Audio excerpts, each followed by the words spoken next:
Hello les ladies, bon ben voilà, me voilà de retour chez moi. Ça a été un voyage assez court. Bon, la leçon de ce voyage, ne pas résister à l'énergie.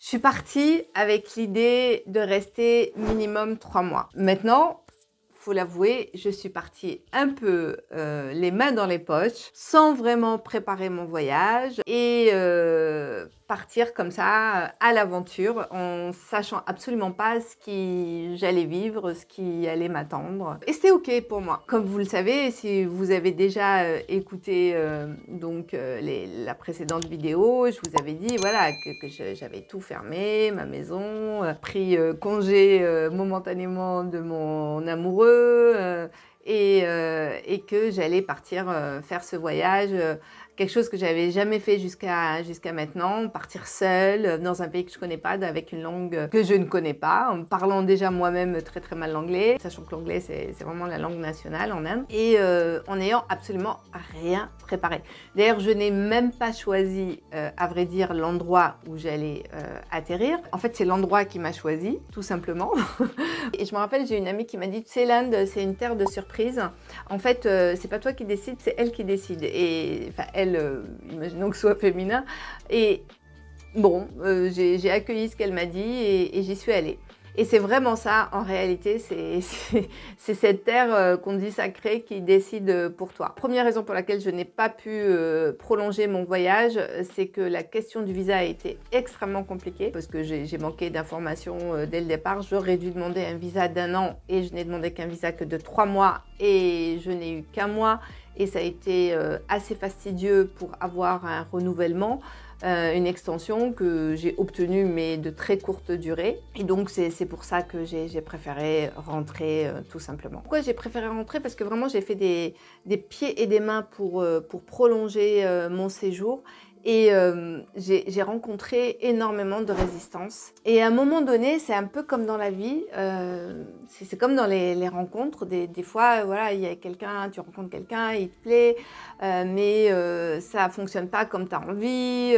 Cette personne, encore, c'est le cas d'une de mes coachées qui me racontait hier. Cette personne commence à accumuler des tas de problèmes professionnels, familiaux, etc. Ce qui fait que cette personne elle est de moins en moins disponible et de plus en plus absorbée par ses propres problèmes. Donc à un moment donné, il n'y a plus de place.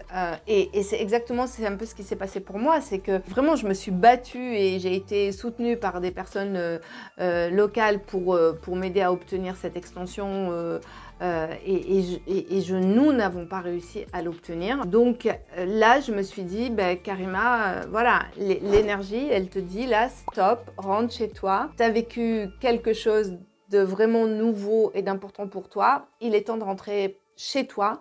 C'est la pause, quitte à organiser un autre voyage autrement. Et donc, c'est pour ça, j'ai lâché prise. J'ai dit, ok, j'ai rien à prouver à tout le monde, à personne plutôt. J'ai dit que je partais pour plusieurs mois. Ça s'est raccourci, donc c'est ok.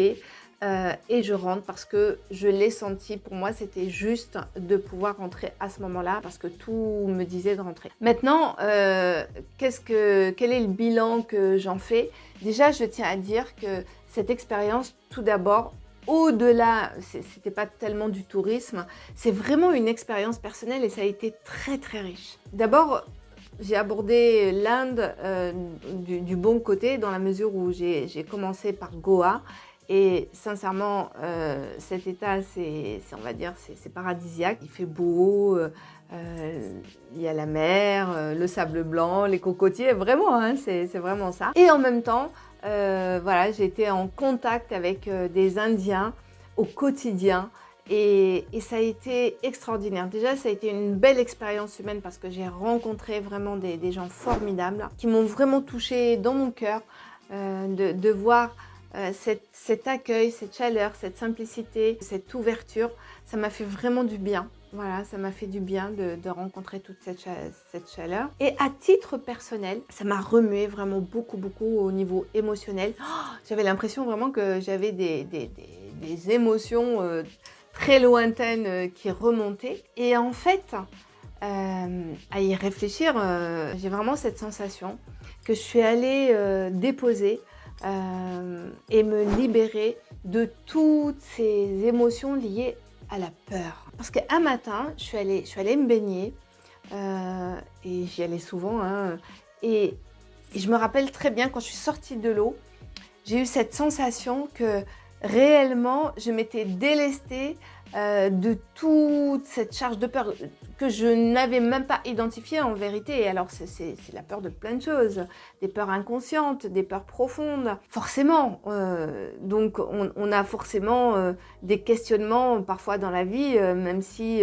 tout va bien. Il y a un moment donné, en plus, moi je suis plutôt quelqu'un d'assez sensible, donc forcément, je vais me poser des questions auxquelles je vais répondre de façon consciente, en me disant, voilà, en gérant mes émotions, en regardant, en étant focus sur ce que je veux créer, sur ce que je vis au moment où je le vis, parce que la vie, voilà, ma vie, elle est celle que j'ai envie de créer. Et tout n'est pas parfait, clairement, comme tout le monde, j'ai des problèmes, il peut y avoir des problèmes, il peut y avoir des tensions, il peut y avoir des difficultés. Mais en tout cas, dans l'ensemble, je suis plutôt quelqu'un d'épanoui et ma vie va bien. Mais il y a toujours ces peurs liées à... Voilà, quand tu as des enfants, tu as toujours peur. Même si tu as confiance, quand tu as des parents âgés, bah, tu as peur, forcément. Quand tu as une entreprise, bah, forcément, il y a des peurs. Dans ta relation, même si tout va bien, bah, forcément, il y a des peurs. Mais encore une fois, ce sont des peurs totalement inconscientes. Parce qu'il y a toujours un peu deux parties en nous. Il y a celle qui voit les choses telles qu'elles sont, qui est dynamique, qui est focus sur le côté positif, qui croit à la vie, qui a foi en elle, en ce qu'elle vit et en ce qu'elle peut créer. Voilà. Et puis, il y a toujours cette petite partie, hein, on l'appelle comme on veut, peut-être le monstre, peut-être la sorcière, la méchante sorcière, et qui toujours voilà, va faire la petite voix qui jacasse en disant « Ah oui, non mais attention, peut-être que... » Et bon, en même temps, cette partie-là, on ne peut jamais vraiment l'éliminer. Elle a une utilité hein, dans l'absolu. Dans l'absolu aussi, c'est qu'elle te rappelle que rien n'est jamais éternel et donc de prendre soin de ce que tu as et rien n'est jamais acquis et de continuer à évoluer et de faire des efforts et d'être vigilante. Donc j'ai l'impression quand même, voilà, j'ai vraiment l'impression que je me suis délestée de ça et puis ça a été, tu sais, des fois en fait on pense à quelque chose et on s'en fait toute une montagne. On a l'impression que c'est infranchissable et malgré tout, c'est toujours un petit peu là. Ça peut être pour changer de travail, monter une société, rencontrer quelqu'un. Et là, en fait, pour moi, alors c'est pas au niveau, pour moi c'est pas au niveau amoureux, c'est pas au niveau travail, c'est plus en termes, peut-être cette crainte-là quand j'y réfléchis, je me dis qu'elle est peut-être plus en termes de réalisation des objectifs parce que j'ai fixé des objectifs très ambitieux pour Namaera. Donc il y a une responsabilité d'avoir voilà, une équipe avec soi et tout ça. Ce voyage m'a permis d'ouvrir mon champ. J'ai vraiment l'impression d'une expansion en fait intérieure et au niveau de mon champ de vision et de toutes les possibilités. Voilà, j'ai vraiment cette sensation que je me suis expansée et j'ai expansé mon champ de vision, de voir des choses différentes et de faire ce que j'ai fait, c'est-à-dire partir seule comme ça, même si pas longtemps, peu importe, c'est pas la durée qui compte, c'est vraiment ce que j'y ai vécu et ce que j'ai vécu, ça a été vraiment, vraiment intense. Ça m'a beaucoup remué on va dire presque les 15 premiers jours. Il y a beaucoup d'émotions qui sont remontées, donc remontées, tu t'en doutes que je les ai accueillies, hein, bien sûr, et j'ai travaillé dessus. Et donc, je reviens, je me sens légère, je me sens plus sereine. J'ai vu tellement de belles choses, des choses aussi un peu difficiles, hein, parce que l'Inde, c'est pas que le beau. Delhi, par exemple, c'est une ville qui est quand même assez assez remuante parce qu'il y a de tout. Voilà, tu vois l'extrême pauvreté et l'extrême richesse. Ça interpelle forcément.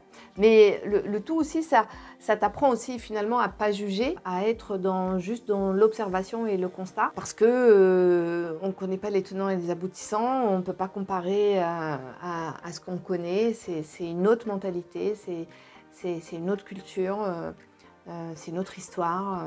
Voilà les ladies, donc j'avais juste envie de vous faire cette vidéo pour vous faire ce retour. Donc j'y retournerai, ça c'est sûr. Par contre, en vacances, enfin je veux dire en vacances, c'est-à-dire je prendrai vraiment le temps de ne pas travailler parce que là aussi, c'est ça aussi qui a été difficile pour moi, c'est que en fait j'ai vécu tout ce temps sur 2 fuseaux horaires, donc le fuseau horaire français et le fuseau horaire indien. Inutile de vous dire que je dormais pas beaucoup et donc là j'ai fait ma cure de sommeil depuis que je suis rentrée. Donc ça c'est pas facile. Franchement ça a été quand même assez challengeant pour moi. En plus moi qui suis du matin et ce décalage horaire qui était de 4h30, c'est quand même beaucoup pour continuer à assurer les rendez-vous. C'était compliqué et je ne referai pas, ça c'est sûr. Donc la prochaine fois que je retournerai en Inde, ça sera vraiment pour profiter, voyager et explorer toutes les choses que j'ai pas eu le temps de faire durant ce voyage. C'était juste pour vous donner des nouvelles et je vous dis à très vite.